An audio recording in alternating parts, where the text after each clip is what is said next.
अस्सलामु अलैकुम। Pakistan broadcasting service, हम लाहौर से बोल रहे हैं। 13 और 14 अगस्त सन 47 ईस्वी की दरमियानी रात 12 बजे है। तुलुए सुबह आजाद।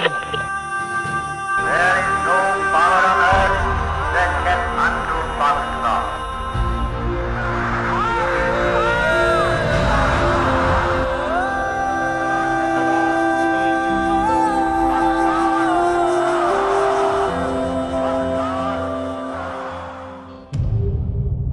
सवाल ये है कि पाकिस्तान की कहानी कब और कहां शुरू हुई और कौन से अहम किरदार इस कहानी का हिस्सा रहे। मेरा मानना है कि पाकिस्तान की कहानी का आगाज 1857 में हुआ।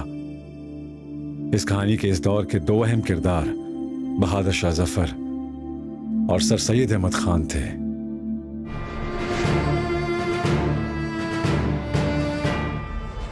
लेकिन 57 के बाद बरतानिया की हुकूमत ने बराह रास्त कंट्रोल संभाल लिया था हिंदुस्तान में। जो बगावत हुई थी वो फौज में हुई थी पहले। जिन फौजियों ने बगावत की सबको उन्होंने कत्ल किया, फांसियां दी, और जो भागने की कोशिश की उनको पकड़ के उन्होंने, कोई कोर्ट मार्शल नहीं था, बस सामने गोली मार दो। जो कुछ किसी ने बताया कि ये आदमी शामिल था, ये आदमी शामिल था, तो उनके पास रस्से कम पड़ गए, दरख्त कम पड़ गए। और ऐसी उस वक्त की पेंटिंग मौजूद है जिससे मालूम होता है कि कोई जगह ऐसी नहीं थी कि जहाँ पे लाशें टंगी हुई ना हो, और कई दिन तक वहाँ लटकी रही। बड़ा बर्बरियत का जो एक मुजाहरा था वो किया गया। But before moving forward, I'm going to tell you something very tragic, which is part of this story. The last Mughal emperor, when he was arrested by the East India Company, the next day उनको नाश्ते की मेज पे लाया गया, और वो शख्स जो एक रात पहले एम्परर था, जब उसके सामने एक ट्रे रखा गया तो उसे देखकर बहादुर शाह जफर की चीख निकल गई।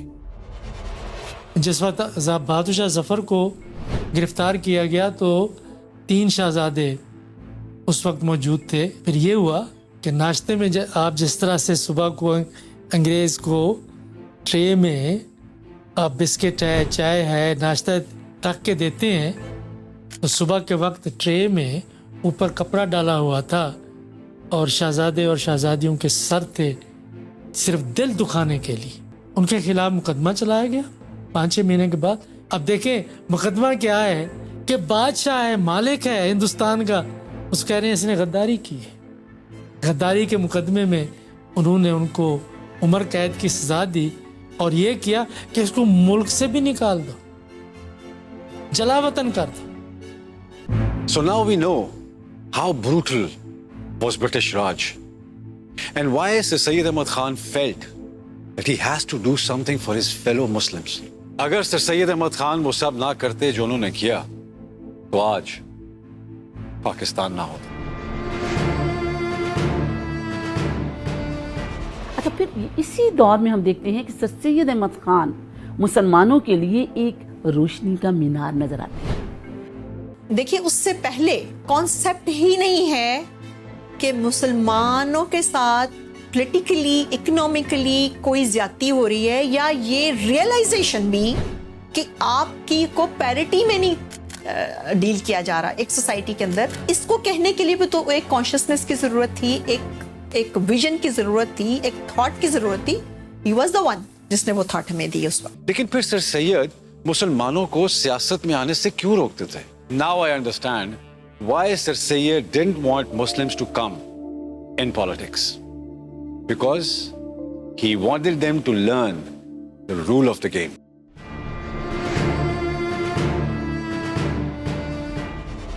एक अंग्रेज था OH होम, उसने कांग्रेस पार्टी की बुनियाद रखी। जब उसने कांग्रेस पार्टी की बुनियाद रखी तो सर सैयद अहमद खान ने कहा मुसलमानों को नहीं नहीं नहीं नहीं, इस पार्टी में नहीं शामिल होना। कि इंडियन नेशनल कांग्रेस बरसगीर पाक व हिंद की तमाम कम्युनिटीज के मसाइल को हल नहीं कर रही, और यहीं से सवाल ये होता है कि सर सैयद अहमद खान ने मुस्लिम कौम को ये कहा कि सियासत में हिस्सा लेने की बजाय अपनी तमाम तर तवज्जो जो है वो आप अपनी तालीम की तरफ हासिल। मुस्लिम साइंटिफिक सोसाइटी की बुनियाद रखी। तो मुस्लिम साइंटिफिक सोसाइटी का मकसद ये था कि जो मगरिब में साइंस पे रिसाले मैगजीन रिसर्च होती है उनको उर्दू में ट्रांसलेट करके मुसलमानों में आम किया जाए। सो टीम तो बन गई थी 1906 में, लेकिन अभी लंबा सफर बाकी था।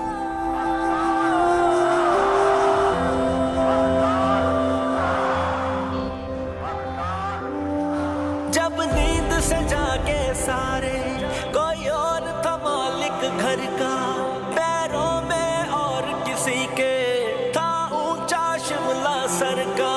थी अपनी मिट्टी लेकिन वो खेत था और किसी का, वो जीना था क्या जीना था वक्त बतौर किसी का।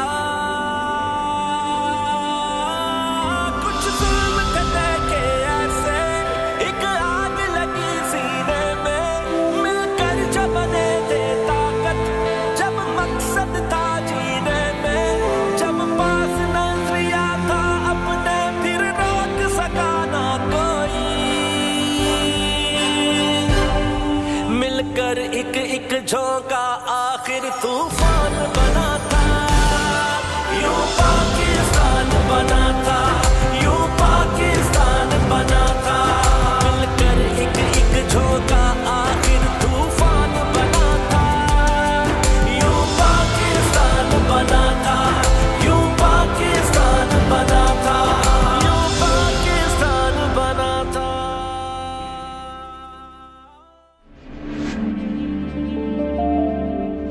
1857 से ये देखा गया था कि जब हमारा स्लेवरी पीरियड शुरू हुआ तो उस वक्त हिंदुओं का जो रवैया था स्पेशली मुसलमानों के साथ वो बिल्कुल हमें आउट ऑफ कॉस्ट लिया गया था। क्योंकि अंग्रेज का मौक़िफ़ तो यही था हिंदूज के साथ मिलके कि इनको सप्रेस किया जाए, इनको वो राइट ना दिया जाए जो हम हिंदूज को दे रहे हैं। प्रोफेसर आर्चीबोल्ड 1889 से लेके 1893 तक अलीगढ़ कॉलेज के प्रिंसिपल रहे हैं। तो नवाब मोहसिनुल मुल्क ने इनकी मदद से वायसराय हिंद लॉर्ड मिंटो से मुलाकात का टाइम लिया, एक ड्राफ्ट बना के उनकी तरफ भेजा गया जो हुसैन बलगरामी ने ड्राफ्ट किया था। तो फिर प्रोफेसर आर्चीबोल्ड की मदद से हमें मुलाकात का टाइम मिल जाता है लॉर्ड मिंटो के साथ। अक्टूबर 1906 हमें डेट दिया जाता है। करीबन 35 लोगों का वफ्द शिमला जाने की तैयारी कर रहा है ताकि वहां जाकर वायसरॉय से बात कर सके। लेकिन वायसरॉय से बात करेगा कौन? अब मुस्लिम लीडर्स जो कि इतने लीडिंग नहीं थे, इतने अंग्रेज से बातचीत करने के नहीं थे, नहीं 1 to 1 हुई, वो एकदम हक्का बक्का रह गए और उनको आले पड़ गए। फैसला हुआ कि ये अंग्रेज के सामने सर आगा खान अपनी चीज को पेश करेंगे। इस मुलाकात के दौरान भी फिर मुसलमानों का मौक़िफ़ पहुंचा दिया गया था, जिसमें सबसे बड़ी ये कि अब हिंदुस्तान के मुसलमानों के लिए इलादा हक के इंतखाब वक्त की बहुत बड़ी ज़रूरत है। Separate electorate is the basic right of the Muslims of India. अगर आपका मिक्स इलेक्टोरेट होगा तो हिंदू मुस्लिम रेशो हिंदुस्तान में 1:5 का है। फिर जब अंग्रेज के सामने सर आगा खान ने ये कहा कि हमने एक पार्टी बनानी है, तो अंग्रेज सवाल ये किया गया कि क्यों चाहिए आपको पार्टी? जब इंडियन नेशनल कांग्रेस बरसगीर में तमाम कम्युनिटीज की रिप्रेजेंटेटिव बॉडी के तौर पर मौजूद है, तो क्यों आपको चाहिए? आपको क्यों ये ख्याल पैदा हो गया? कोई इतना आसान नहीं था वायसराय उस वक्त। अगर मैंने इनको सेपरेट इलेक्टोरेट की अभी इनको दे दी, बातचीत का दे दिया, तो ये तो बिल्कुल ही मेरे अख्तियार में नहीं रहेंगे, कंट्रोल में नहीं रहेंगे। उनके सेपरेट इलेक्टोरेट की मैं बात नहीं करता आपसे, ये मेमोरेंडम मुझे दे दें, पार्टी के लिए आपको इजाजत है, आप पार्टी बनाएं। मुस्लिम लीग के कयाम के बावजूद कांग्रेस हर साल तकसीम बंगाल के खिलाफ यौम स्याह मनाती रही और 1911 में बिलाखिर पार्टीशन ऑफ बंगाल का फैसला रोल बैक कर दिया गया। मगर आप मुसलमानान हिंद की मासूमियत देखें कि फिर भी चंद साल बाद लखनऊ पैक्ट में मुसलमानों ने कांग्रेस पर अंधा एतमाद किया और बहरहाल बाद में धोखा भी खाया। शायद इसी हवाले से हदीस भी मौजूद है कि मुसलमान एक सुराख से 2 बार डसा नहीं जाता।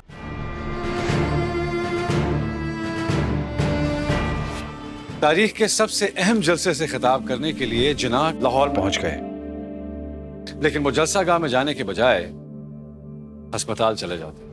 पंजाब और बंगाल जो दो बड़े प्रोविंसेस थे, उनके जो की प्लेयर्स थे, यूनियनिस्ट पार्टी और प्रजा कृषक पार्टी, उनके साथ जिन्ना अलायंस में शामिल हो चुके हुए थे और उनके अलायंस के होते हुए मुस्लिम लीग के अलायंस के अब उनको इन दो जगहों से सपोर्ट मिलने का खासा इम्कान था। तो ऐसे वक्त पर जब उन्हें कॉन्फिडेंस था कि अब वाकई अवाम उनके साथ है, अब मैसेज में पेनिट्रेट कर गई हुई है मुस्लिम लीग की पॉपुलैरिटी, तो जिन्ना ने ये डिसाइड किया कि अब हमें ओपनली अपने टारगेट्स अनाउंस करने होंगे। इससे पहले जब ये होना था, उससे चंद दिन पहले एक वाकया लाहौर में पेश आया जिसमें खाकसारों पर गवर्नमेंट ने अटैक किया और खाकसार बहुत से जो हैं वो उसमें उनकी जानें चली गईं, बहुत से जख्मी भी हुए। इस पर सिकंदर हयात ने रोकने की कोशिश की। सिकंदर हयात ने जिन्ना को कहा कि आप इसको पोस्टपोन कर दें इस सेशन को। जिन्ना ने कहा अब नथिंग डूइंग, अब हमें ये सेशन करना ही करना है। और जब वो तशरीफ लाए लाहौर तो सीधे म्यू हॉस्पिटल गए और उन्होंने वहां खाकसारों के जो जख्मी थे उनकी अयादत की और उसके बाद किसी और एक्टिविटी में आए। करारदाद पाकिस्तान के बाद से लेके 1946 के इलेक्शन में बाकी जितना भी थे उनको फिर उनके पल्ले में कुछ पड़ा नहीं। मुस्लिम लीग ही एक नहीं, जहाँ कहीं भी, बिहार में, असम में, बंगाल में, हर जगह, यूपी में मुस्लिम लीग को वही सीटें मिली जो मुसलमानों के लिए मुख्तस थी। अक्सर सीटें उनमें मिली। सेंट्रल की सीटें थी, 30 सीटें मुसलमानों के लिए रिजर्व थी, वो 30 की 30 ऑल 30 ऑफ देम वो मुस्लिम लीग जीतने में कामयाब हो गई थी। और प्रोविंसेस में मुस्लिम लीग तकरीबन 90% से ज्यादा सीटें जो हैं वो आराम से जीतने में कामयाब हो गई। और मुस्लिम लीग ने भी फैसला किया कि हम भी इंटरिम गवर्नमेंट का हिस्सा बनने के लिए तैयार हैं। लियाकत अली खान पुअर मैन का बजट पेश किया। वो गरीब आदमी का दोस्त बजट था। कांग्रेस के सारे स्पॉन्सर्स जो थे वो अमीर लोग थे जिन पर टैक्सेस लगा दिए गए। अब वो कांग्रेस के पीछे पड़ गए कि भाई देखो तुम्हारी हुकूमत है, सो लिहाजा ये जो फाइनेंस मिनिस्ट्री मुस्लिम लीग को मिली थी, इसने बहुत इंपॉर्टेंट रोल प्ले किया पाकिस्तान की उस कॉन्सेप्ट को पाया तकमील तक पहुंचाने के लिए। इतना भी हक ना रखते थे, चुप कर करते जब सजदे थे, खुल कर रब का अपने हम तो जब नाम भी ना ले सकते थे, रहते थे जैसे एक डर में, जब कैद हुए अपने घर में, तब जाकर आखिर पहचाना शाहीन की ताकत है पर में। भाजा में गुलामी हमको जब जहर लगा पीने में, मिलकर जो बने थे ताकत, जब मकसद था जीने में, जब पास नजरिया था अपने फिर रोक सका ना कोई, मिलकर एक एक झोंका आखिर तूफान बना था, यूं पाकिस्तान बना था, यूं पाकिस्तान बना था। लाल किले की लाल दीवारें 90 साल पहले मुसलमानों के खून से रंगी गई थी। तारीख एक बार फिर अपने आप को दोहरा रही थी, मगर इस बार अंग्रेज आ नहीं रहे थे, जा रहे थे। दुनिया के नक्शे पर एक नया मुल्क उभरने जा रहा था। बरे सगीर के मुसलमानों को अभी बहुत से धोखे मिलने थे। जिन्ना तकरीबन अकेले ही मल्टीपल फ्रंट्स पर लड़ रहे थे। He knew that the clock is ticking. जिन्ना जानते थे कि उनके रूह की उनके जिस्म से वफा ज्यादा दिन तक नहीं चल सकती थी। इन्हीं टूटे हुए सांसों को समेटकर उन्हें नामुमकिन को मुमकिन करना था।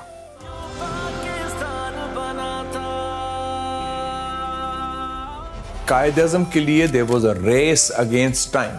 He was a dying man. उनका पारसी डॉक्टर था। कायद-ए-आज़म को पूछा उन्होंने, How long do I have to live? उन्होंने कहा मैक्सिमम 2 years. आप किसी और बंदे को कहेंगे आपके 2 साल रह गए तो आप उधर कोलैप्स हो जाएंगे, आप उधर घबरा हो जाएंगे, वो मैं तो मारा गया। Okay, all right, I just want one thing from you, keep this secret, ये किसी को बताना नहीं। सो उनके ज़हन में टाइम फ्रेम आ गया कि मेरे पास सिर्फ 2 साल हैं जो मैंने करना। Muslims desire freedom more than anyone else, because love for freedom, fraternity, and liberty is the lifeblood of their existence. But freedom must mean freedom both from the British exploitation and Hindu domination.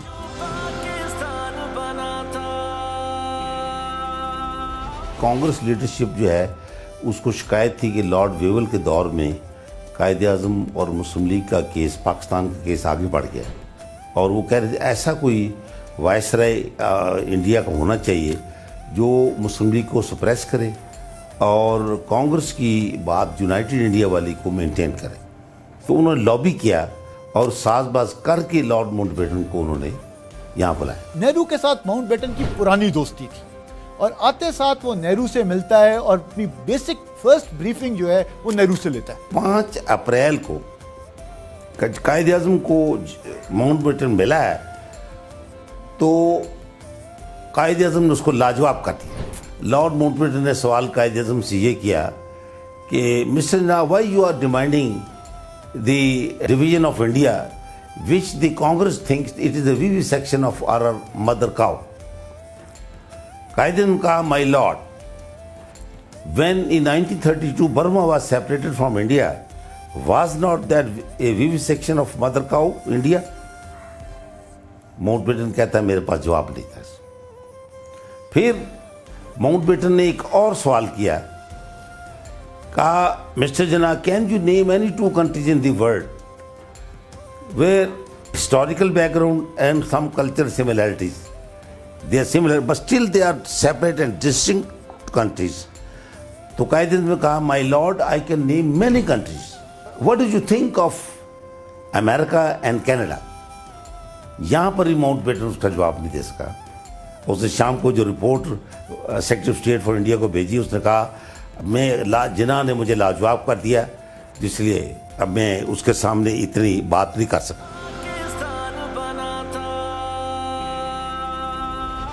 Punjab की काट और तारीख की सबसे बड़ी हिजरत का आगाज हो चुका था। बरे सगीर में हर तरफ आग लग चुकी थी, फसादात अपने अरूज पर थे और गली मोहल्लों में लाशों के अंबार लग चुके थे। ऐसे में आजादी का सुर्ख सूरज तलू होता है, नामुमकिन मुमकिन हो जाता है और दुनिया के नक्शे पर पाकिस्तान नुमाया होता है। तारीख के नए बाब का आगाज होता है। जनाब कराची के लिए आखिरी बार परवाज भरते हैं, अपनी बेटी और नवासे को प्यार से देखते हैं और जिस शहर में जिंदगी का तवील हिस्सा गुजारा था उसे हमेशा के लिए खैरबाद कहकर मुसलमानाने हिंद के नए वतन की जानिब गामजन हो जाते हैं।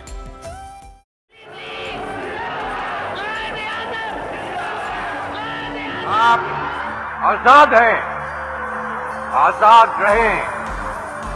आप लोग इस मुल्क पाकिस्तान में अपनी अपनी इबादतगाहों, मस्जिदों या मंदिरों में जाने के लिए आपका मजहब क्या है, जात क्या है, कौम क्या है, इसका हुकूमत के मामलात से कोई ताल्लुक नहीं।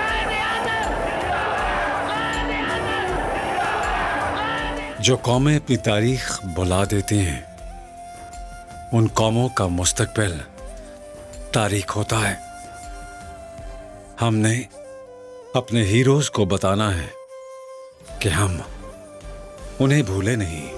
रहते थे जैसे एक डर में, जब कैद हुए अपने घर में, तब जाकर आखिर पहचाना शाहीन की ताकत है पर में। भाषा में गुलामी हमको जब जहर लगा पीने में, मिलकर जो बने थे ताकत, जब मकसद था जीने में, जब पास नजरिया था अपने फिर रोक सका ना कोई। मिलकर एक एक झोंका आखिर तूफान बना था।